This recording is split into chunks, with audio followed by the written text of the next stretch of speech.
Welcome back, beautiful, beloved souls, to mainly a commentary channel, Rare PowerPoints. And I don't fit a particular niche.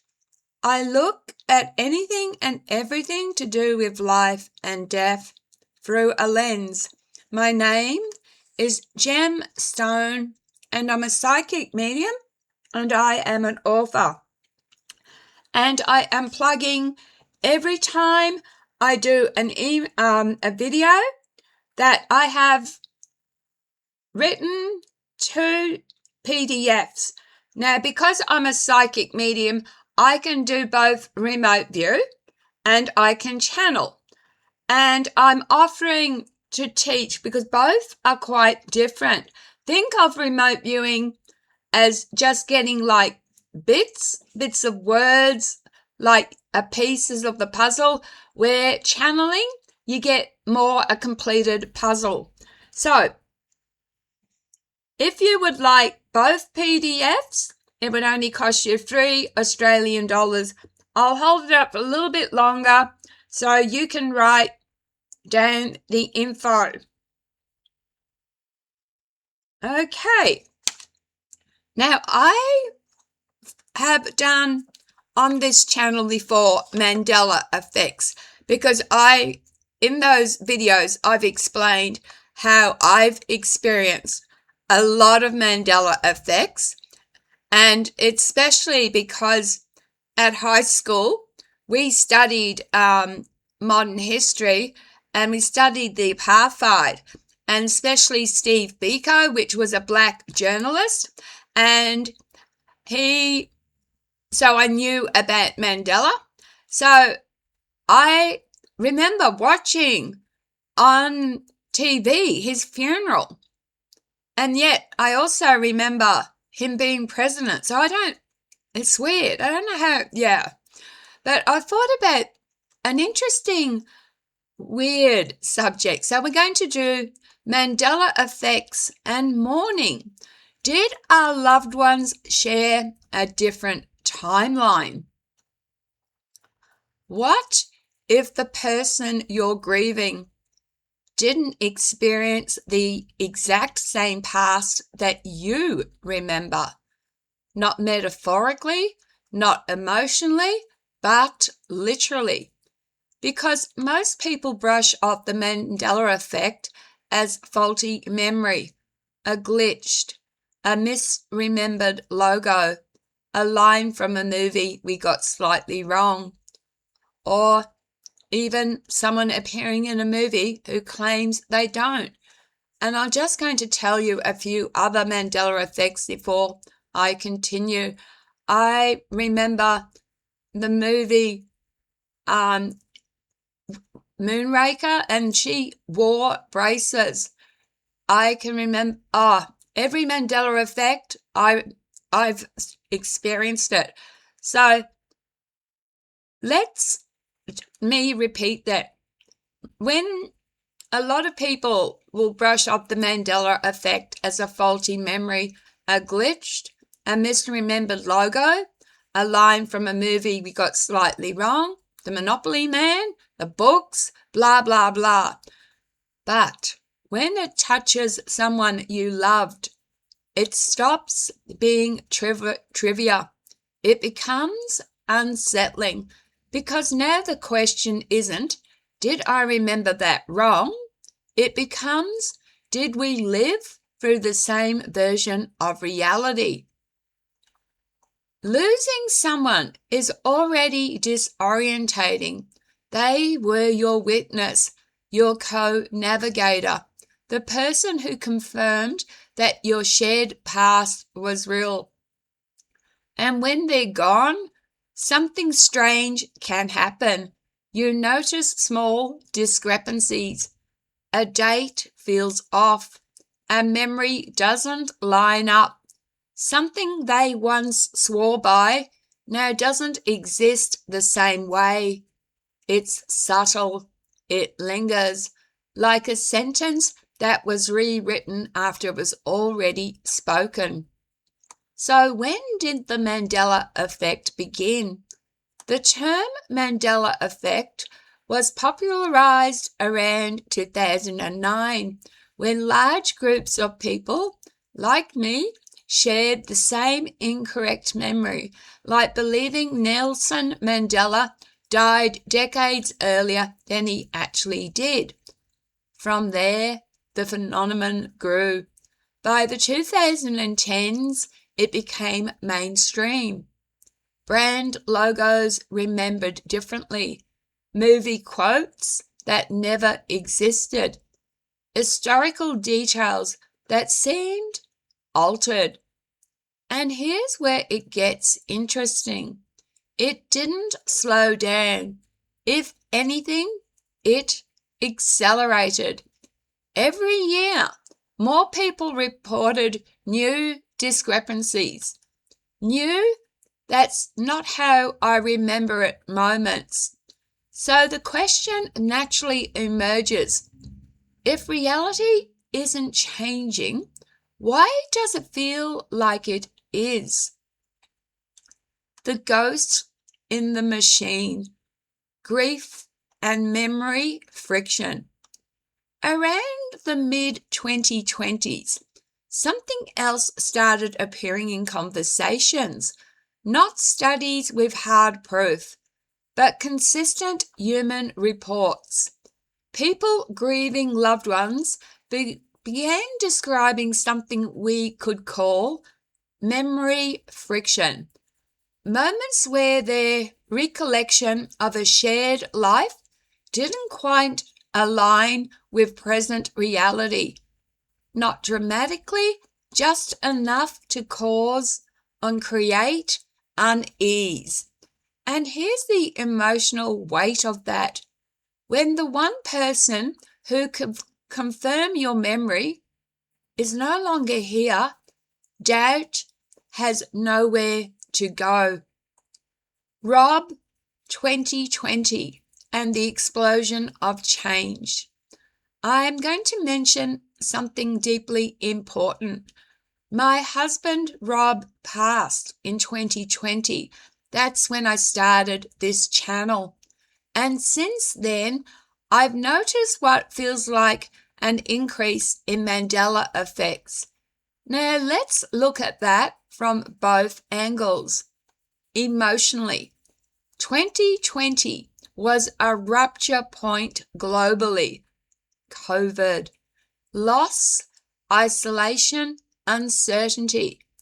When something that stabilizes your reality disappears, your mind becomes more sensitive to inconsistency because you no longer have that shared anchor. I have no longer got a shared anchor with my husband. And cognitively, grief changes how memory is accessed. It doesn't erase it. It reorganizes it. It can make certain details sharper and others feel displaced.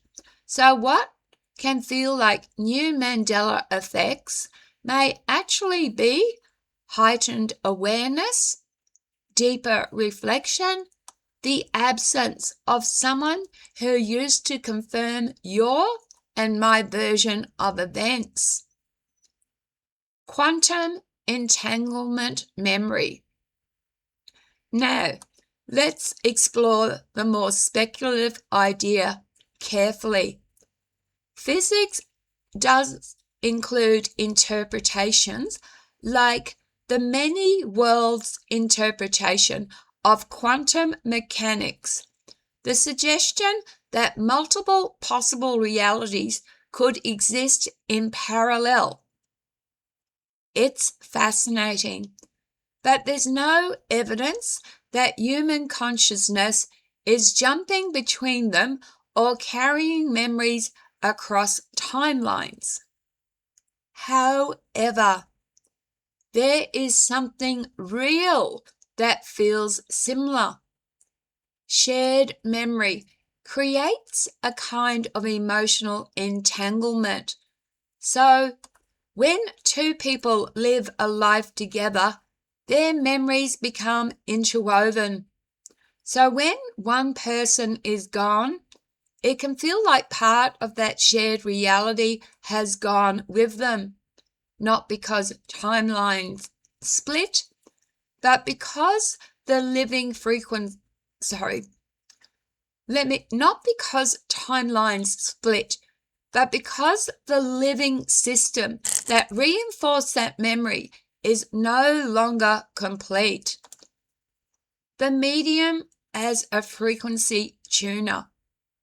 Some people interpret these experiences through mediumship, feeling like their loved ones remember things differently or is out of sync with current reality.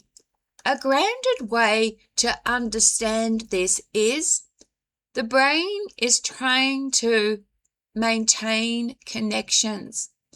It replays, reconstructs, and sometimes reshapes memory to keep that bond alive. It's not deception, it's continuity. Your mind is saying, this mattered, keep it here. Grief as a portal, emotional truth. Now, here's where my idea becomes powerful in a different way. Grief does act like a portal, not to another timeline, but to a deeper layer of mine and your own consciousness. It heightens everything: memory, emotion, meaning. And in that heightened state, even small inconsistencies feel enormous because they're touching something sacred. The timeline hangover feeling. There's a real phenomenon after loss. You feel out of place in your own life, like something fundamental has shifted. That's not a timeline change, but it can feel like one because your world was built with that person in it. I spent 16 years with Rob. Remove them, and everything else feels slightly misaligned. Reconciling two realities. Instead of asking which version is real, a more stabilizing question is, what does this memory represent? Because memory isn't just data, it's meaning. And even if details shift, that emotional truth remains intact. The 2027 question. There is a growing interest in studying memory, perception, and consciousness more deeply, especially with advances in computing and neuroscience. But even as technology improves, it's unlikely we'll find evidence that timelines are being rewritten. What we will understand better is how memory is constructed, how grief reshapes perception, how humans create continuity in the face of loss. Closing. So, did mine and your loved ones live in a different timeline? There's no evidence for that, but something equally profound is true. You, me, and them shared a reality that no longer exists in the same way, not because history changed, but because the person who helped hold that reality in place is gone. And that can feel like the world itself shifted. Final thought.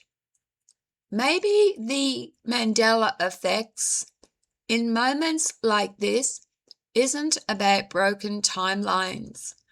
Maybe it's about something quieter. The way memory echoes, the way love preserves, the way the past feels alive, even when it can't be confirmed anymore. And maybe that doesn't make it false. It just makes it human.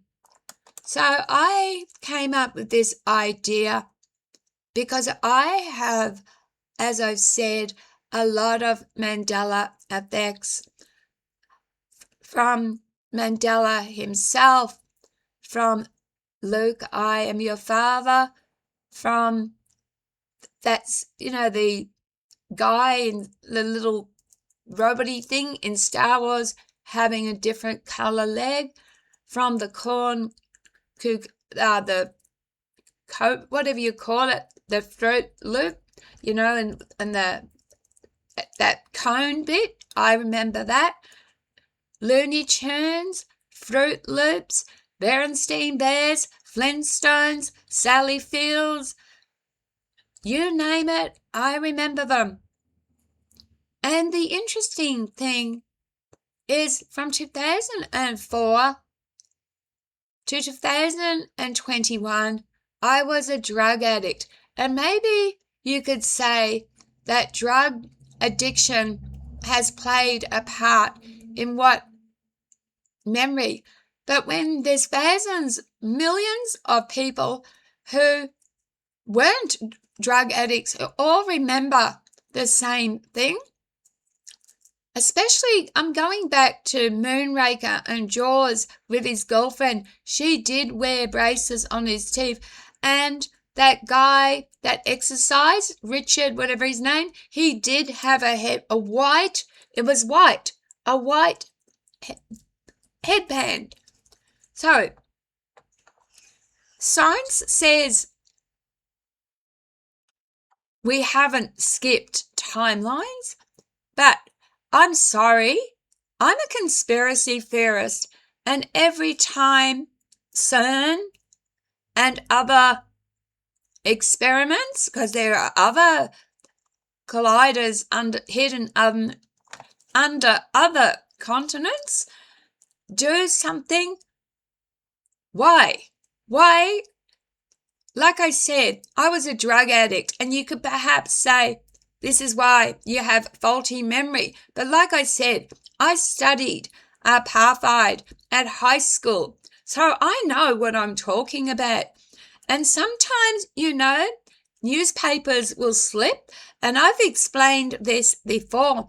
The Courier Mail, I was in my 20s. Page 6, the Courier Mail is a Brisbane paper, and about page 6 or about page 8, there was a section, a news section, and it said, dinosaurs found with humans. The excavation site had found human and dinosaur bones together, yet we're taught that dinosaurs went extinct millions of years ago. I just think, as a conspiracy theorist, I believe we have there's a couple of possibilities here. We have gone a different timeline, or because everything's a frequency, they're messing with our minds. Again, I'm going to quickly show you this, and I ask that if you drop a comment below, do so respectfully. And I've got a couple of questions for you. What do you think about, say, you have lost a loved one? Do you think because of the Mandela effects that they lived in a different timeline? Or do you think, I've got another question. If you've got loved ones in your life, ask them about a few Mandela effects. Ask them if they remember the same as what you remembered. And also drop a comment I want to know 5 Mandela effects you've experienced. Okay, please be kind to each other. Smile at a stranger. You might just save someone's life. And please take care of yourselves because you matter. Every life is precious. Thanks for watching. Love, light, and blessings. Take care. Bye.